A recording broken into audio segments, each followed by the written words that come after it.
gentlemen, give it up for the very funny Dan Currie!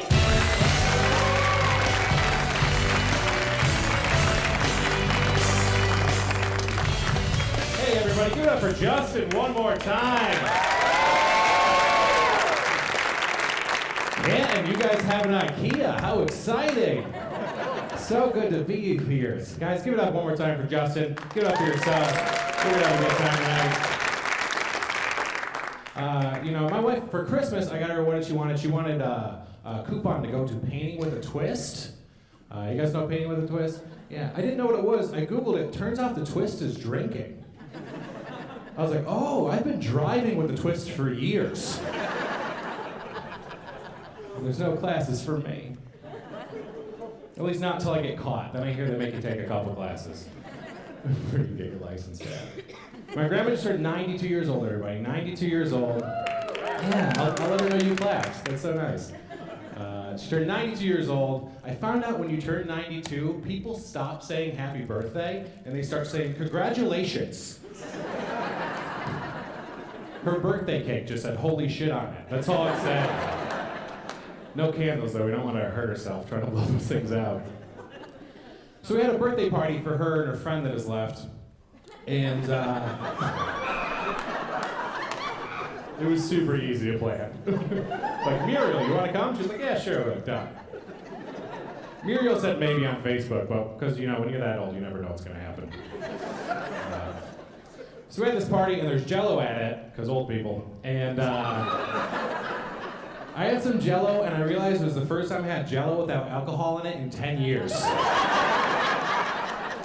I was like, this Jell-O is weak as shit, Grandma. And I thought we were trying to party. Drinking water tonight. Trying not to drink so much, man. It's tough, man. It's tough. There's always a reason to drink, comedy nights, birthdays, whatever. My wife was like, let's just go 1 week without having a drink. 1 week. I was like, well, Wednesday's Charlie's birthday. We have to have at least one beer. I mean, he's our dog. Kind of assholes would we be? People always want to drink with you too. I was doing a show in a small town outside of Cadillac, Michigan for 6 people. After the show, the guy comes up, he goes, hey man, you want to do a shot or two for the road? I was like, dude, I gotta drive back to my hotel. He was like, it's cool, I'm the cop. So you just gotta look out for me and deer, that's it. I'll turn the siren on, it scares the shit out of him. We'll be fine. I get my drinking habits from my dad. This is the kind of advice he gives me. He goes, son, if you ever get too drunk to drive home, here's what I want you to do. Go out to your car and disconnect the battery. Then call AAA and tell them your car isn't working. Because they will tow it home and give you a ride with it. I was like, Dad, that is not how people get home. You might have a problem. You might want to subtract one of the A's from AAA. Give them a call. It is tough, man. It's tough drinking out there now. Now they have craft beers. Anybody a fan of the craft beers? Yeah, they're good, right? You gotta be careful though. Some of them are like 14 to 16% alcohol. That's insane. I bet Alcoholics Anonymous is much different than it used to be because of that. Like in the past, people were probably like, I can't stop drinking a fifth of Jameson a day. Now people are probably like, dark, decadent, chocolate stout ruined my life. So dangerous and delicious and chocolatey. I was drinking 3 shanties before I hit the sidewalk every morning. It's awful. Man, I went to the doctor recently. She started asking me the drinking questions. You guys ever get those? Start asking how much you drink every week? Like, ooh, I'm about to lie about this or my insurance is going to go up. This is not good. She gave me a chart to fill out. How many glasses of beer, wine, and liquor I have a day, a week, and a month. I was like, well, that's not super consistent. She's like, let me help you out. What do you normally drink? I was like, I normally drink whiskey. She's like, all right, we'll put down one of those a day. It's like, okay. She's like, do you ever drink beer? I was like, sometimes. She's like, we'll put down one of those a day. She's like, do you ever drink wine? I was like, rarely. She's like, but you've had wine, right? I was like, yeah. She's like, all right, we'll put down one of those a day. I was like, don't make me look like the weirdest alcoholic of all time. I'm addicted to variety. She's like, well, how much do you have per week? And I was like, I guess 7 beers, 7 wines, and 7 liquors. That's really easy math. Aren't you a doctor? She's like, well, how much do you have per month? I was like, it depends. In February, it's a little bit less.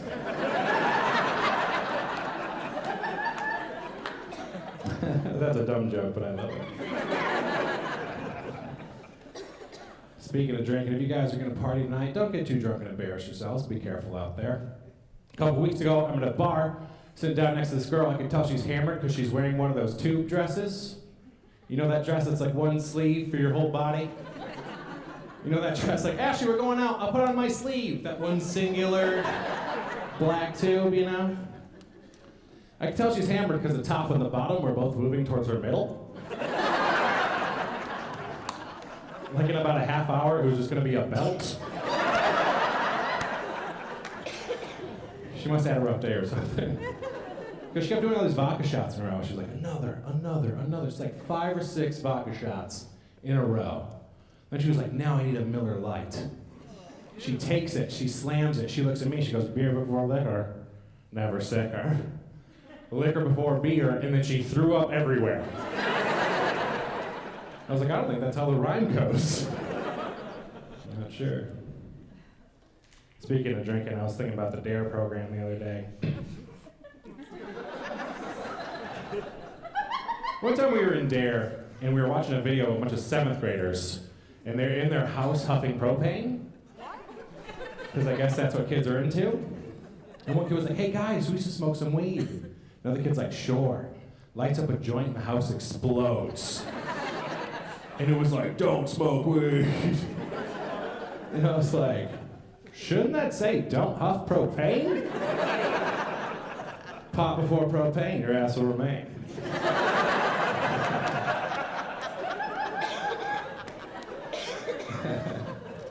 Propane from pot, your ass will get hot.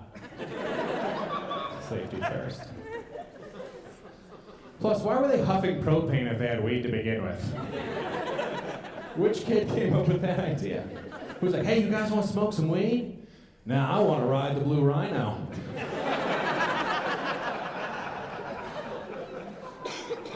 My dad filled up for Labor Day. Let's party.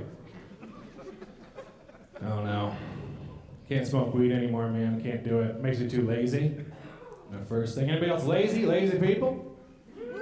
Whoa, holy shit. Don't blow all your energy at once. Wow. I'm a lazy person. Sometimes I'll tell people I'm lazy, they're jealous about it. Like, what'd you do this weekend? I'm like, oh, I just laid around, watched some movies. And they'll go, oh, I wish that I could do that. I'm like, you can. It's literally the easiest thing to do. Here's a tip, take your to-do list and don't. That's it. One step. So easy. I don't always like being lazy though, so I was like, maybe I'll start drinking coffee. Start drinking coffee, realize it gives me energy, but it doesn't give me motivation to do anything. So I just lay in bed, anxious about all the shit I'm not getting done. That's all. Just laying there shaking, like, I have so much to do and the bees are dying. It's terrible. And I'm an anxious person to begin with, man. I have a lot of fears. My 3 biggest fears are snakes, planes, and Samuel L. Jackson. Snakes are my number 1 fear. That's my number 1 fear is snakes. My wife's number 1 fear is spiders. I'm glad I got snakes and not spiders. Because spiders are everywhere. Could you imagine if snakes were as prevalent as spiders? Like, careful my basement, man. It's an old house. There are snakes everywhere. It's like the goddamn Temple of Doom down there. I don't know what to do. They're leaving their skins in the rafters. It's disgusting. You hear myths like, do you know that every year while you're sleeping you eat 8 snakes in your sleep? Don't even know it. Getting 10 pounds eating snakes. I also have weird fears. Here's my weird fear. When I'm driving on the highway at night, I'm always afraid that there's someone in my back seat.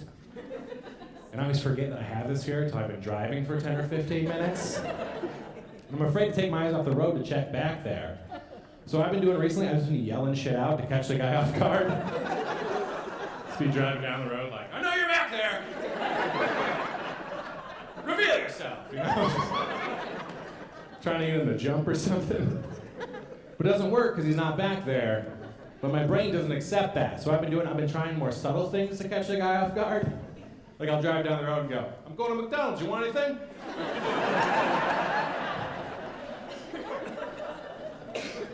I'm gonna have a heart attack today. You're like, yeah, some fries would be great. Like I knew it. $1.99.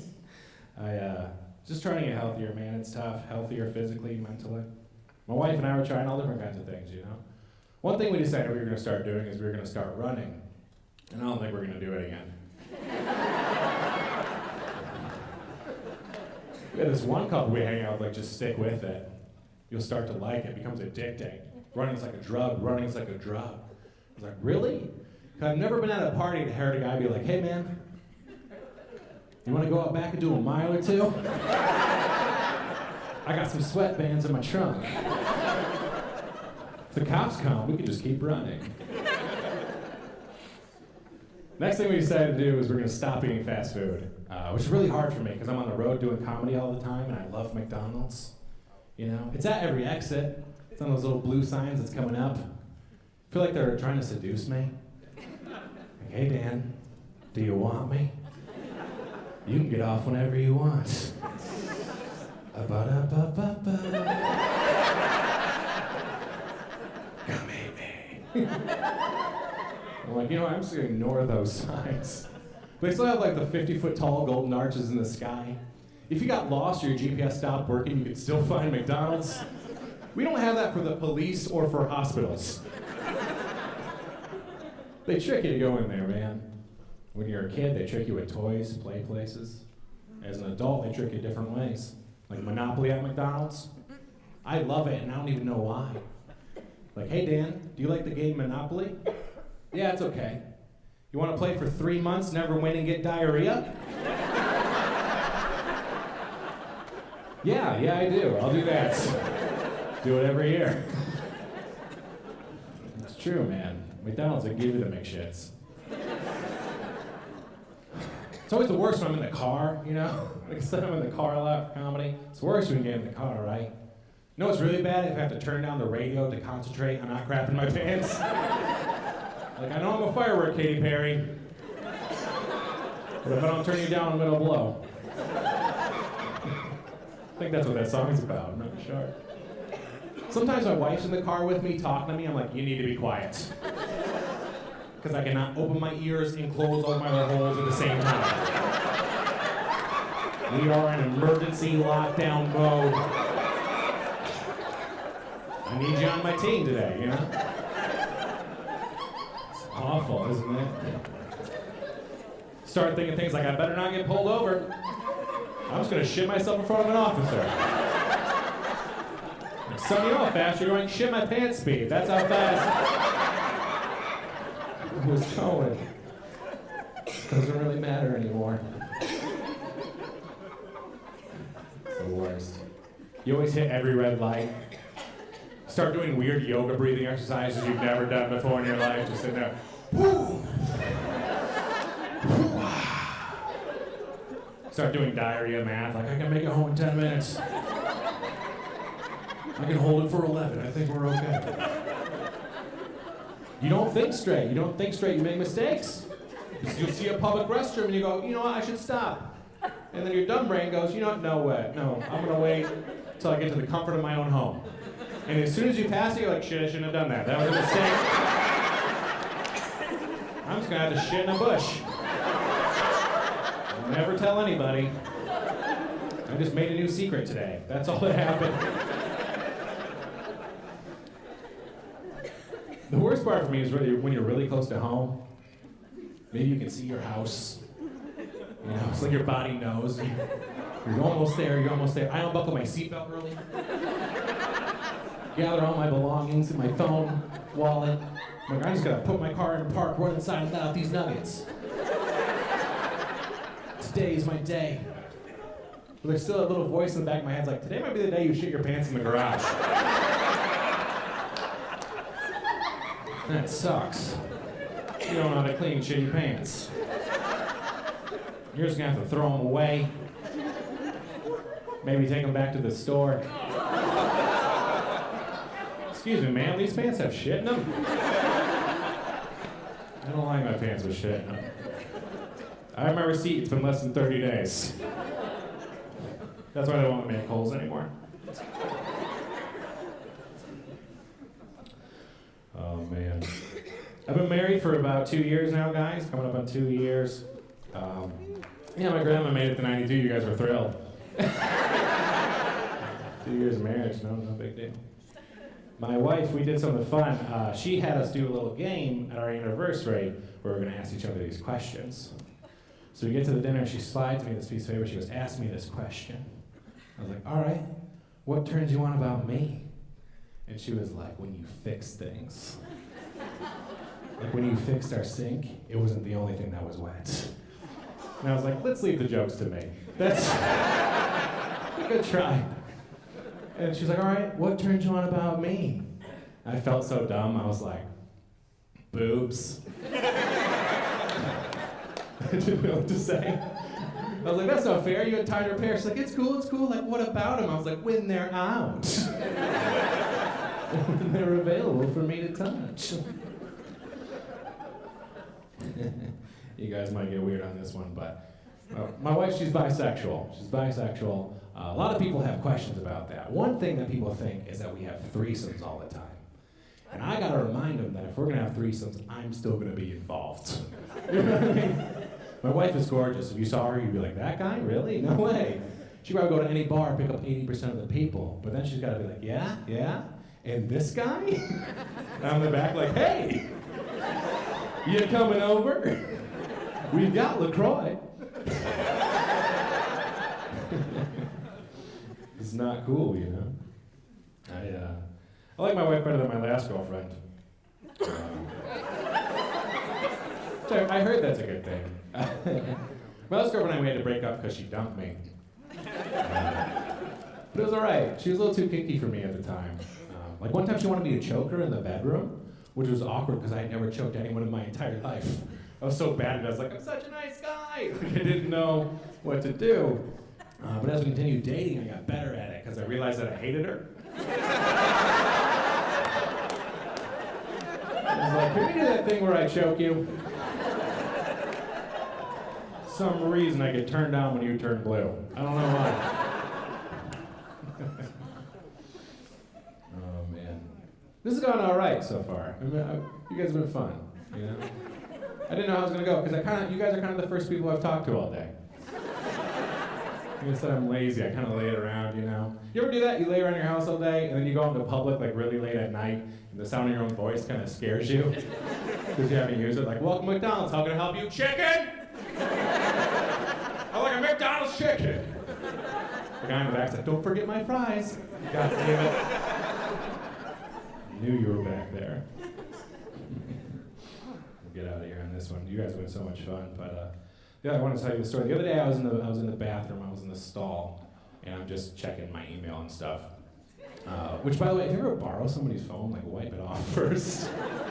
Because, we just shit and play Angry Birds. Like, that's all we do in this country. We think we're going to survive this virus. No way.